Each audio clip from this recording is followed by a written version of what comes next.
apologies in advance. It's winter here. My eyes are incredibly dried out, so if it looks like I'm twitching a lot, it's because my eyes are killing me. But we're going to do this video as best we can, and I hope you enjoy it. So, without further ado, some of you might have friends who drive Mini Coopers. Now, if they are true official MINIacs, they might call them by their chassis designation, R50, R52, R53, and so forth. Now, what does this mean? In 2002, BMW brought the R50 Cooper to the US.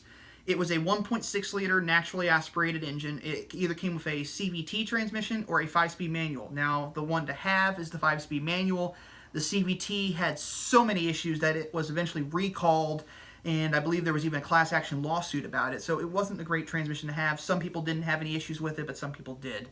Now, in 2002, shortly after the launch of the R50, the R53 debuted. Now, you might be asking, well, why did the R53 come after the R50, and where is the R51 and the R52?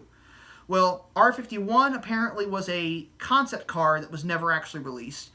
R52 is the convertible. That one came out in 2005, I believe, and that followed around the time. That came out around the time of the facelift on the car.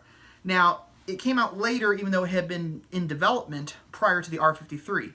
But naturally, the way things work, sometimes things don't come out when they're supposed to. So the R52 came out in 2005.